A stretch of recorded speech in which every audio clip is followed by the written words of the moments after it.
doesn't engage. At all. We haven't heard a word out of him in the 18 months we've been dealing with this case. Apart from with you and a handful of his other confidants, he's a mute. He's surly, difficult, disengaged, withdrawn. It's worrying, and we're not sure if this environment is the best place for him. It seems to be causing him to further retreat into his shell. YUSSEF is complicated. He's fiercely intelligent, fiercely.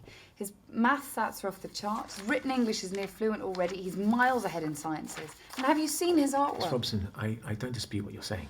So what, he's quiet and withdrawn? What, is shyness a mental disorder now? Does not shouting out everything that pops into your head put you on the spectrum? Miss Robson, please. You're being obtuse. You know, he's far more than that. I know. I'm sorry. It's just... Look, it's not fair. We know nothing about him, where he's been, what he's been through. He's only been at the school a year. That's hardly enough time to pass judgment on someone, is it?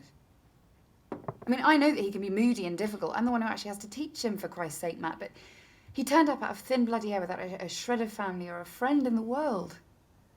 Can't we cut him an inch of slack? I'm not the enemy.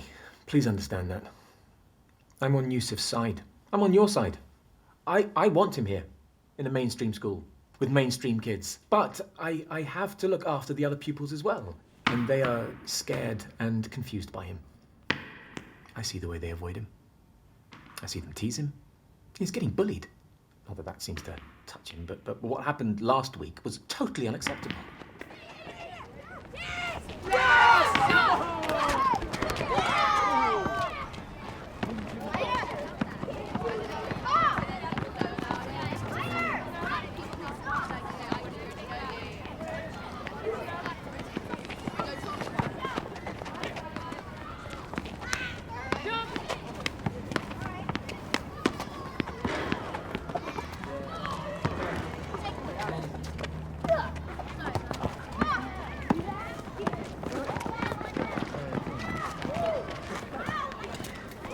Come on, mate.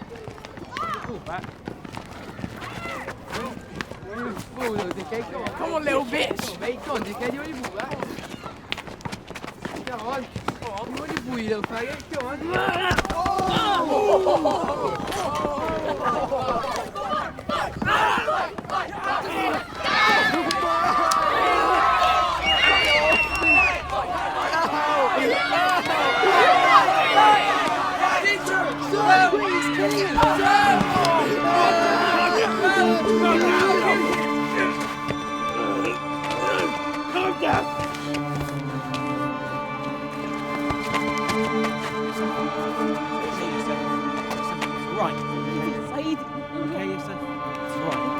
Take a minute. Calm down. I'm not gonna hurt you. It's okay.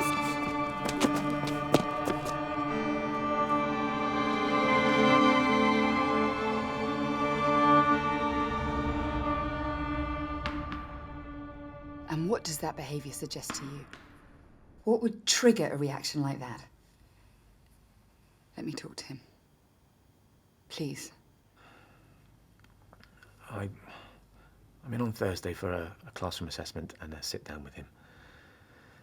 There has to be a marked improvement. There has to be. Or I recommend special measures and a transfer to a specialist school. I have to, Emily.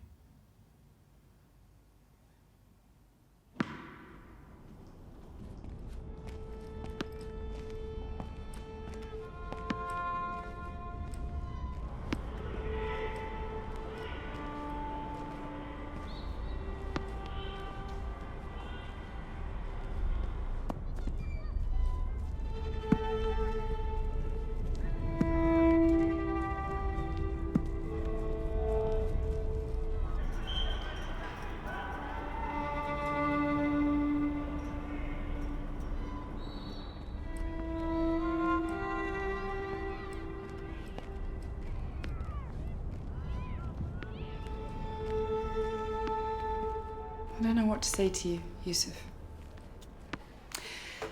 So I'll give you the options. Option 1. Carry on as you are. Refuse to engage in the school. Sit silently in class, keep to yourself. Shut the world out. They'll pull you out of the school, out of the care home, and they'll transfer you to a different type of school in a hospital where they'll watch over you closely and keep you confined. Locked up, YUSSEF. They'll have to. It's not their fault. They find you complicated. You frighten them. They think there might be something wrong with you. With your head. With your mind. They'll try to teach you a different way, and they'll give you medicine. Drugs to make you better. Or option 2, leave it all behind. Whatever it is or was is no one's business but your own if you don't want it to be. So leave it back there in your past and move forwards, YUSSEF. Make friends, be part of the school, be part of the world. Do all your homework, not just the bits you enjoy. Show everyone how brilliant you are. Not just me and Lisa at the home. Be engaged. Be vocal. Be uncomplicated.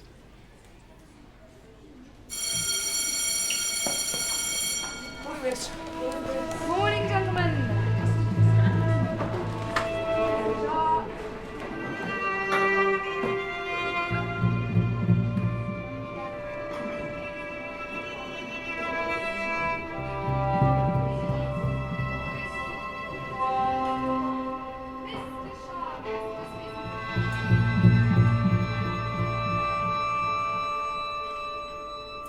Everyone must write an A4 page on this subject and be prepared to read it out in front of the class on Thursday. Thomas, what did I just say?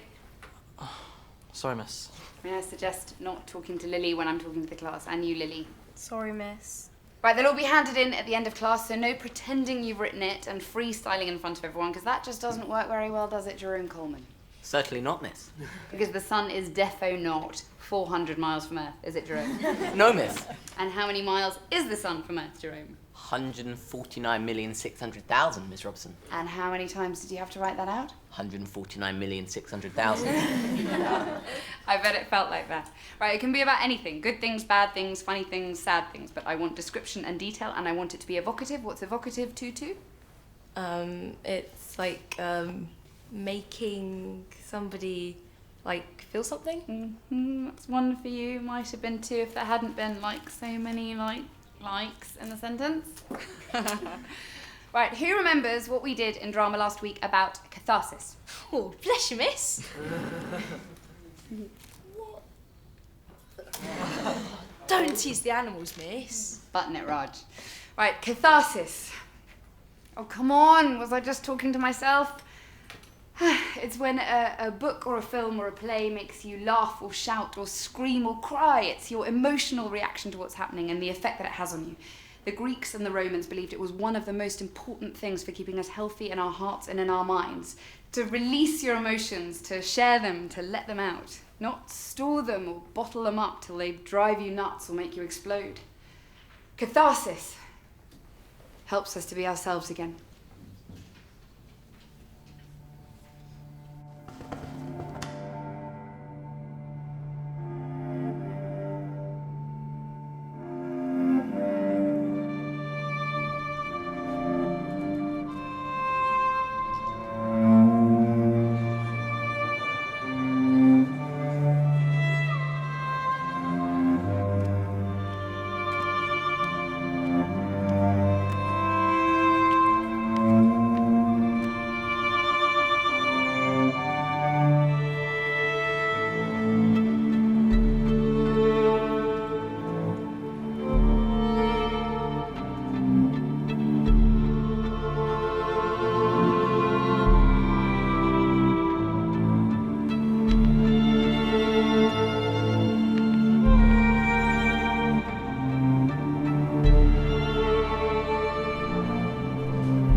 lord, that was pathetic. One more time with a bit of feeling, please. Good morning, 4D.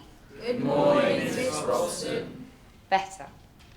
Right, I want you to give a warm welcome to Mr. Squires, who's here to observe the class today. Is he doing his presentation, miss? Thin ice, Mr. Shah. Sorry, miss. You will be. Right, it is that time. So who wants to go first?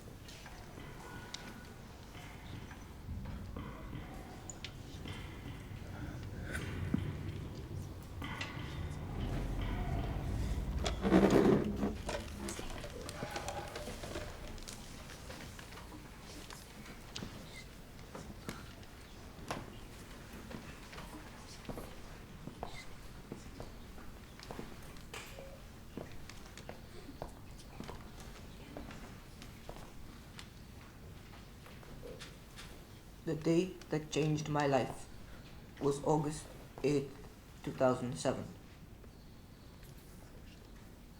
I used to live in Baghdad with mother and father, my brothers and my sister. We had a nice house with a courtyard, and we used to play there with a tennis ball. We played handball and ball tag. It was the best time of my life. My father was a doctor and he didn't like Saddam.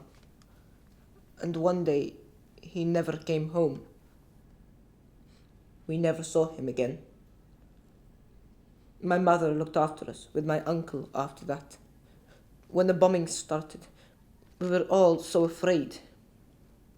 My sister, Nadia, she used to cry all through the night. She was only 4. My mother held her and sung to her. Saeed, my brother, he was 13 and strong. He looked after us. We survived somehow. Then the food stopped coming into Baghdad from the villages. The villages were dead or dying. There were no more farmers to farm. We ate tinned food, then ration packs, then rotten food, then cats and dogs we hunted in the streets. Soon the fighting was in the streets outside our house. One day my mother went with my brother to the market and a car bomb went off. There was nothing of my brother, Saeed, to bury. My mother did not die. She was strong.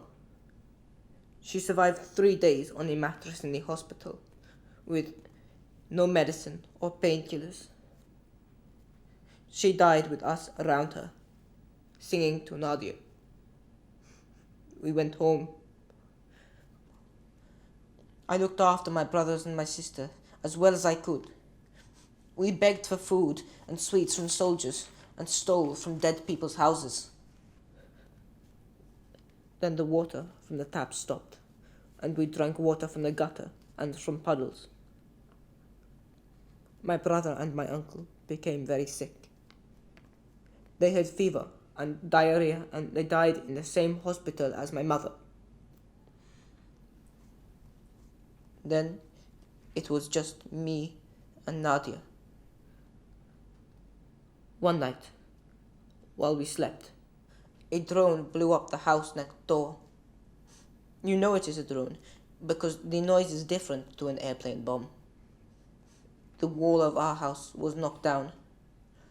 I was on the other side of the house. I could not move a single rock to find her. They were so big. I never saw her. The date was August 8th, 2007. The day I had no family in the world. I left Baghdad on a farmer's truck and I crossed into Jordan under the barbed wire. I found other Iraqis. They paid a lorry to drive us through Europe. We hid in the floor for 3 weeks. 2 men died. When the lorry drove off in England, a man put a mirror on a stick under the car and found me. They gave me tea with milk and sugar. They sent me to a home and I learned some English. Then they sent me here. I know I am strange, and I know I am quiet, and I know I am complicated. It is quite hard for me to understand everything, and how I am here, and why I am here, and not playing ball in Baghdad with my brothers. But I will try to be better. Thank you.